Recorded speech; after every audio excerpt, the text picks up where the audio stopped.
হজ করতে যাই তো হজের কি পদ্ধতি রয়েছে সেটা ইসলাম আমাদেরকে বলেছে।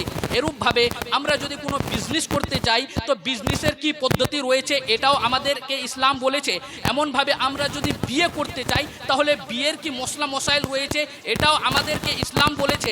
আর আপনাকে আমি একটা মশলা বলে দিই, আপনি যদি নামাজ পড়তে চান তো নামাজের আগে যে মশলা মশাইল রয়েছে সেগুলো জানা আপনার উপর অনিবার্য। এরূপভাবে যদি আপনি হজ করতে চান তাহলে হজের যে মশলা মশাইল আছে সেগুলো জানা আপনার উপর অনিবার্য।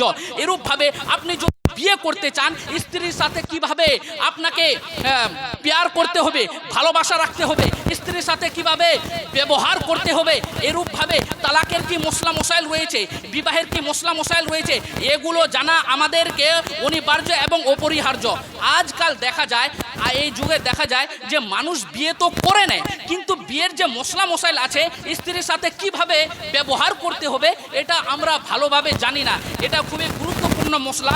আপনাদেরকে বলি, ইসলাম আমাদেরকে বলে যে হে পুরুষ, স্ত্রী নিজের আত্মীয় স্বজনকে, নিজের বাবা মাকে ছেড়ে, নিজের ভাই বোনকে ছেড়ে তোমার বাড়িতে এসেছে, সেই জন্য তুমি বাবার মতো তার প্রতিটি বিপদে তার পাশে দাঁড়াও, মায়ের মতো পৃথিবীর সমস্ত ভালোবাসা তাকে দাও, ভাইয়ের মতো তার প্রতিটি আশা এবং ইচ্ছাকে পূর্ণ করার চেষ্টা করো, বোনের মতো তার বন্ধু হয়ে যাও।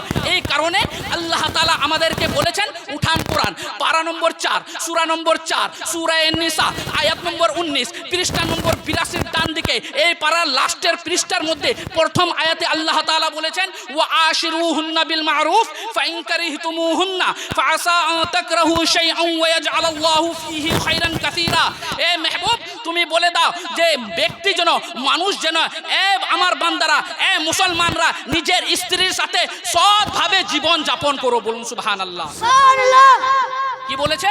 সৎভাবে জীবন যাপন করো। আর আপনাকে একটা মাসলা বলি, একটা রুল বলি, কোরআনের মধ্যে যেখানেই বলা হয় যে এই কাজটা করো, সাধারণতভাবে সেই কাজটাকে করা ফরজ হয়ে যায়। আর যদি কোরআনে বলা হয় যে এই কাজটা করবে না, কেউ যদি ওই কাজটাকে করে তাহলে সেই কাজটা করা হারাম হয়ে যায়। তো আল্লাহ তাআলা কোরআনের মধ্যে কি বলেছেন যে নিজের স্ত্রীর সাথে সৎভাবে জীবন যাপন করো। তো কোরআনের এই রুল হিসাবে নিজের স্ত্রীর সাথে সৎভাবে জীবন যাপন করা ফরজ। আর তাফসীরে কাসিরের মধ্যে, তাফসীর ইবনে কাসিরের মধ্যে রয়েছে, এই আয়াতের ব্যাখ্যার মধ্যে বলা হয়েছে, তাইয়িবু আকওয়ালাকুম লাহুন্না, নিজের স্ত্রীর সাথে ভালো কথা বলো, ওয়া হাসিনু আফআলাকুম ওয়া হাতিকুম বিহাসাবি কুদরাতিকুম, আর নিজের স্ত্রীর জন্য নিজের ক্যারেক্টারকে, নিজের চরিত্রকে ভালোভাবে গঠন করে নাও। তো এখান থেকে বোঝা গেল যে নিজের স্ত্রীর সাথে সৎভাবে ভালোভাবে জীবন যাপন করতে হবে। আজকাল দেখা যায়